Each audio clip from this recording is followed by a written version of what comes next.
CBS News travel editor Peter Greenberg has flown on the 787. Peter, good morning.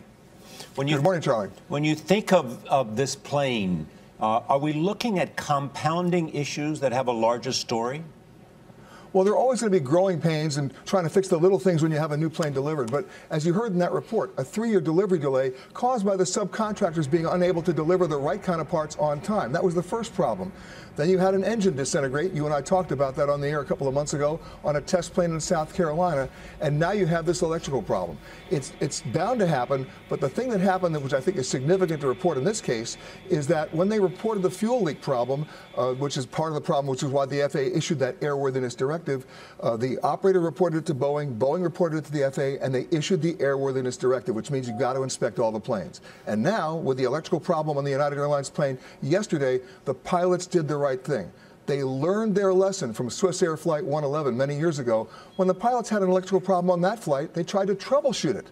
And they tried to troubleshoot it in the air. They lost precious time, and then they lost the plane. In this situation, when you've got a sophisticated airplane with all those instruments in the cockpit that are electronic, when you get an alarm that says you've got an electrical problem, you do the very first thing you can, and that's put the plane on the ground at the nearest possible airport, and that's what they did.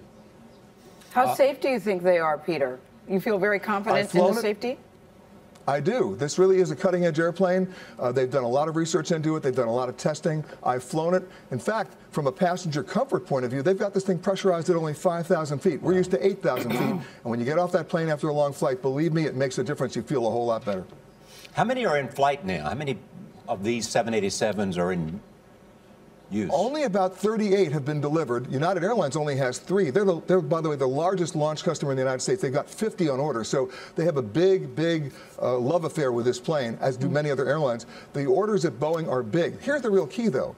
Because they were so late in being delivered, Boeing, which normally manufactures about 3.5 a month, they're trying to ramp up their production line to do 5 a month. And the real question is, are they going to ramp it up to the point where they're not doing the proper oversight to do the inspections? And that remains to be seen. But this airworthiness directive order is a good thing that the FAA did it. They're inspecting it. There are only 3 in service in the United States, and they're all done by United right now. Gail, do you like these kind of planes? I like these kind of planes. Peter, you know what was the most attractive thing to me? TVs in the back of the seats. Actually, no. The most attractive thing on these planes are the windows. A normal airplane window is small. These windows are large, and they tint automatically. It's a really cool thing when you get in that plane. It makes a big difference. I'm with Gail. I like the TV. Yeah, you know what I like is Wi-Fi. And oh yeah, Wi-Fi. That's good. Yeah, we know about you and Wi-Fi, Charlie. And hey, Peter, did you know Charlie has Apple TV? I'm just saying he's ahead of the curve. Thank you, Peter Greenberg. Thank you very much.